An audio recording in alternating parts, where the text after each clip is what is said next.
Halo guys, balik lagi bersama Bang Theo di sini. Kali ini Bang Theo akan melanjutkan cerita Again the Sky Supreme. Buat kalian yang penasaran, langsung saja ya simak video kali ini. Tanyun menggelengkan kepalanya dan berkata, "Subing, aku belum memberitahunya identitasku, jadi kamu tidak bisa mengatakan apa-apa. Aku akan memberitahunya ketika waktunya tepat." Setelah mendengarkan itu, Sen Subing tersenyum dan berkata, "Baik suamiku." Pada saat ini, Tanyun memandang semua orang dan tidak bisa menahan senyum dan berkata, "Aku dan putri kandung Rower telah bertemu." "Siapa itu?" Tang Mengyi sangat senang untuk Tanyun dan begitu juga yang lain. Tanyun tersenyum sedikit dan berkata, "Dia adalah murid paling disayang oleh si Yuan Supreme. Dia adalah Sui Ying Tianzun." Kata-kata ini seperti ledakan, dilemparkan ke dalam pikiran semua orang. Semua orang tidak pernah membayangkan bahwa Putri Tanyun ternyata adalah Sui Ying Tianzun, murid dari seorang Supreme. "Suamiku, apakah Sui Ying Tianzun tahu?" Sen Subing bertanya. "Aku tidak tahu," Tanyun berkata. "Rower mengatakan dia seharusnya ingin membalaskan dendamku. Jadi dia dengan sengaja menyembunyikan identitasnya sebagai Clan Roh dan memuja si Yuan Supreme sebagai gurunya. Aku sudah mendiskusikannya dengan Rower dan aku akan saling mengenali ketika aku kuat di masa depan." Mendengar ini, Sen Subing tersenyum dan berkata, "Suamiku, aku percaya bahwa hari ketika ayah dan anak bertemu tidak akan terlalu jauh." Tanyun tampak penuh harap. "Setiap kali aku meningkatkan ranah, aku selangkah lebih dekat di hari aku mengenalinya. Setelah aku menemukan Klan Roh dan Peri, aku mengirim mereka ke tempat rahasia di Jurang Para Dewa. Yushu akan dibangkitkan setelah 100 tahun. Toba Ying sangat gembira. Bagus, dalam 100 tahun, aku akan bisa melihat Yushu. Di masa lalu, Toba Ying dan Dongfang Yushu bukan hanya 12 jenderal besar di bawah komando Tanyun, tetapi juga keduanya memiliki hubungan yang sangat baik." Sen Subing berkata dengan harapan, "Suamiku, berapa lama waktu yang dibutuhkan Yushu untuk mendapatkan kembali kekuatannya yang dulu?"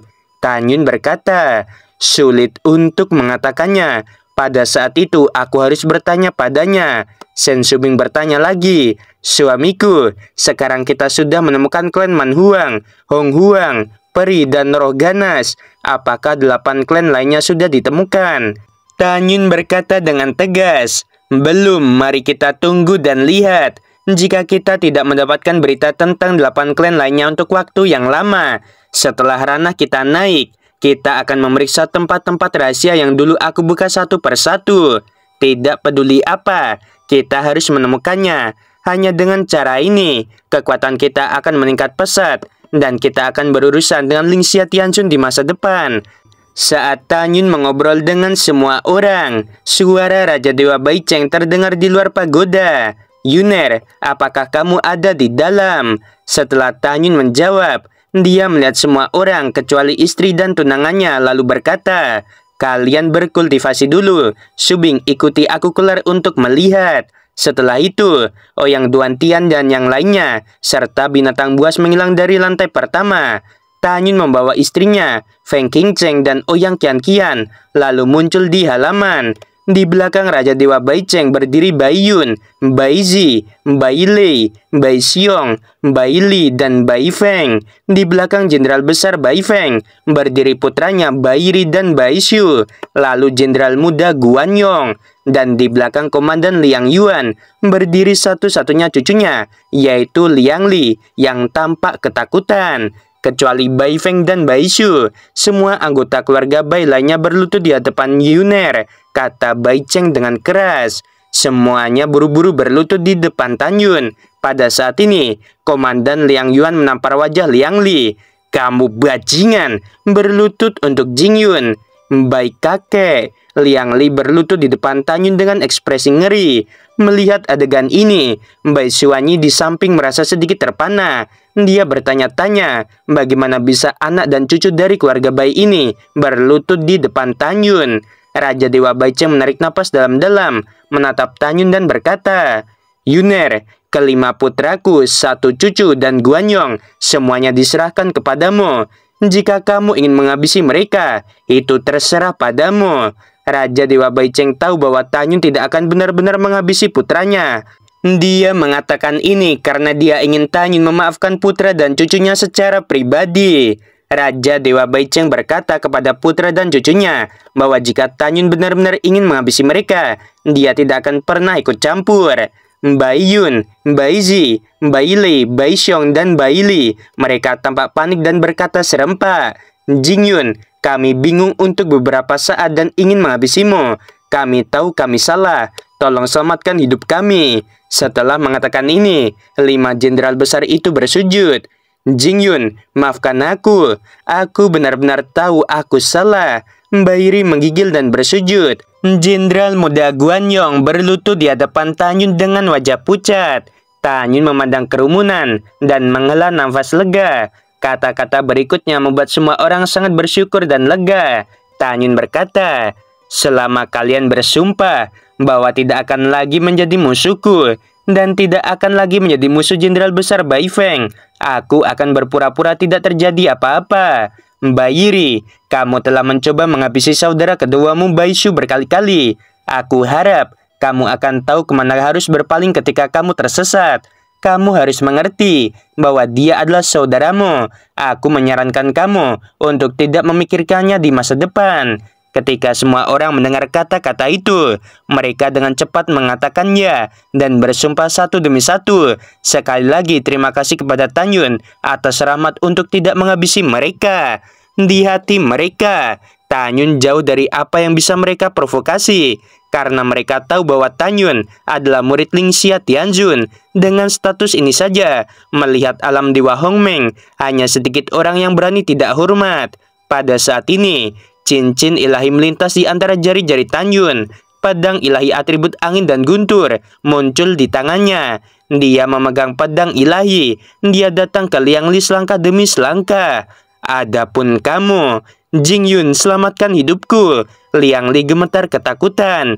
Yang mengejutkan Tanyun, Komandan Liang Yuan tiba-tiba berlutut, menatap Tanyun dan memohon, "Jing Yun, tolong maafkan cucu orang tua ini. Selama ratusan ribu tahun aku telah mengabdi untuk pasukan keluarga Bai. Orang tua Li Er meninggal lebih awal, dan dia adalah satu-satunya keturunan yang tersisa di keluarga Liangku. Jika kamu menghabisinya, keluarga Liangku akan benar-benar hancur. Aku mohon." Liang Yuan berkata dan berlutut di depan Tanyun. Tanyun memegang pedang ilahi dan berkata setelah terdiam beberapa saat, "Tuan Liang, tolong bangun. Aku tidak akan menghabisinya." Tanyun menarik pedangnya dan mendukung Komandan Liang Yuan. Komandan Liang Yuan mengucapkan terima kasih dan meneteskan air mata yang keruh. "Terima kasih karena tidak menghabisiku," kata Liang Li sambil bersujud berat. Tanyun meminta Liang Li untuk berdiri dan menatap Guanyong. "Kamu bangun juga. Kurangi kejahatan dan habisi lebih banyak musuh di masa depan." "Ya, terima kasih karena tidak menghabisiku," Guanyong berkata dengan air mata berlinang.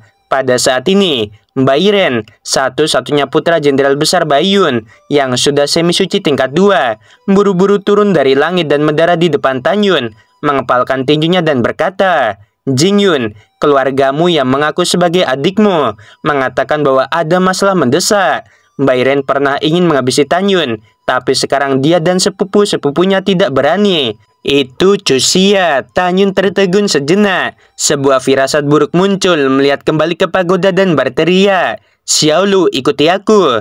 Detik berikutnya, Jing Lu yang menggunakan gaun emas panjang terbang keluar dari pagoda dan muncul di samping Tanyun, melepaskan aura binatang suci tingkat 5 dan tiba-tiba berubah menjadi kunpeng bersayap emas raksasa.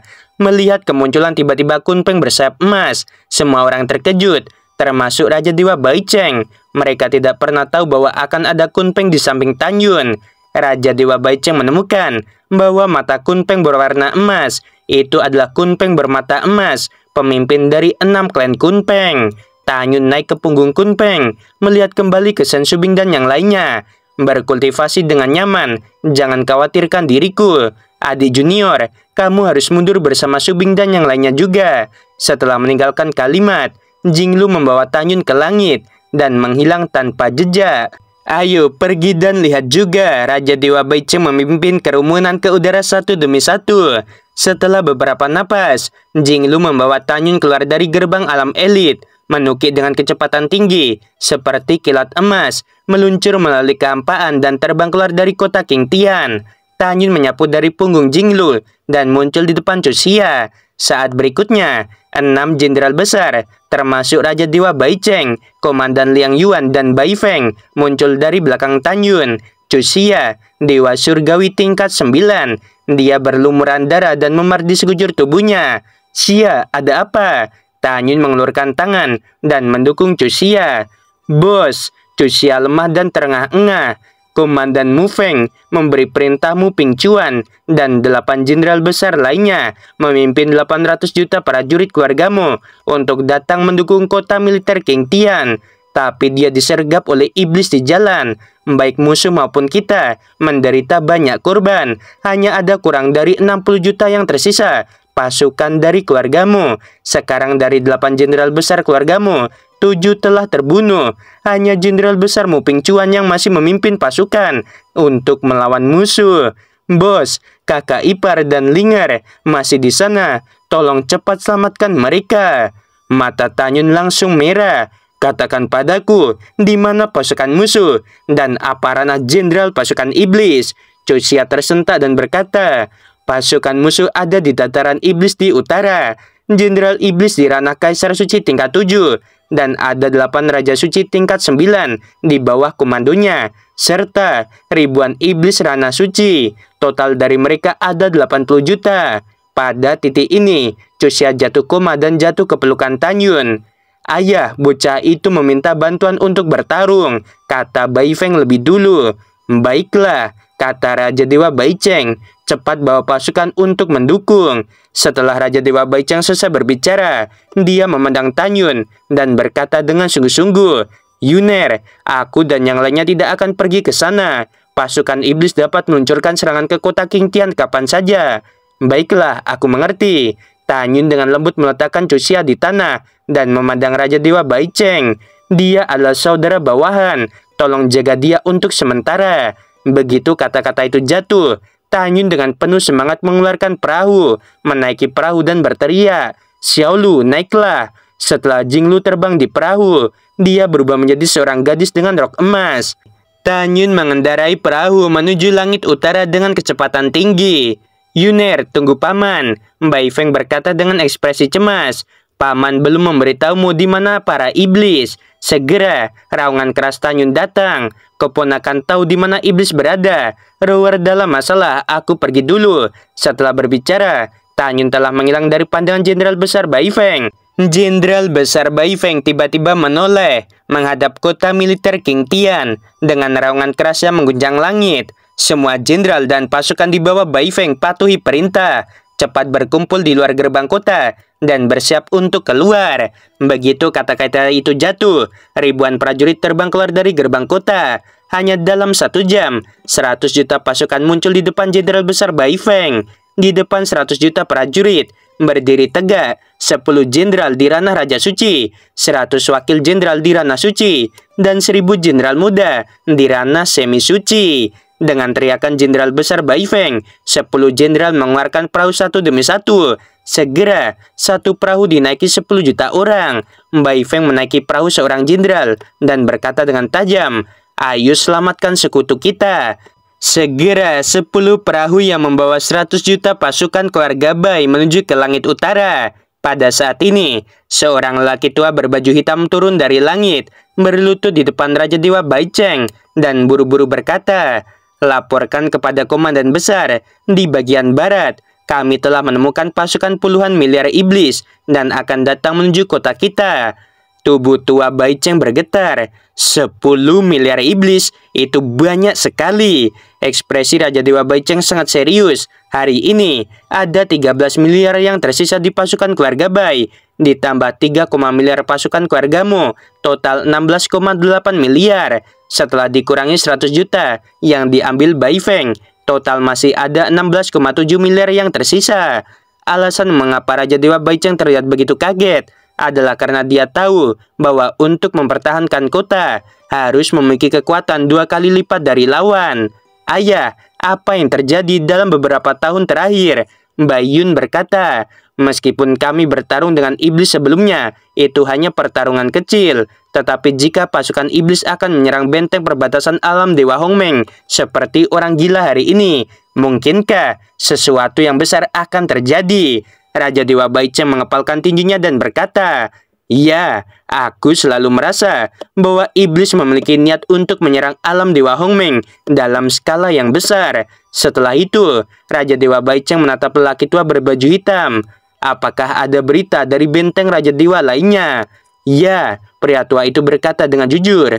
Menurut berita, 100 benteng perbatasan di alam Dewa Hongmeng kita, dan dalam bulan depan, 80 benteng akan diserang. 80 benteng akan diserang? Raja Dewa Baicheng melurikan kening. Ini langkah yang luar biasa.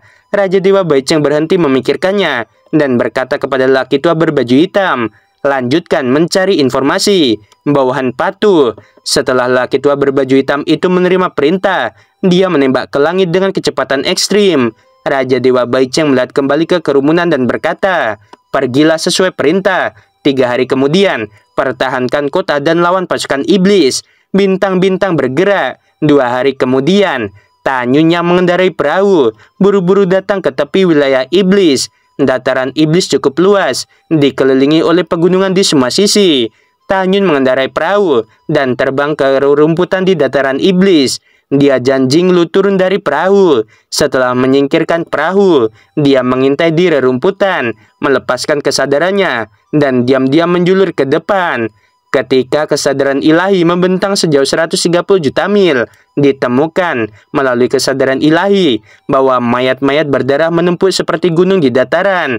Di antara mereka, sebagian besar mayat pasukan keluargamu, dan sisanya adalah mayat iblis. Ketika kesadaran ilahi dilepaskan secara ekstrim, seluruh dataran iblis diselimuti, dan tidak ada jejak pasukan keluargamu dan iblis yang ditemukan.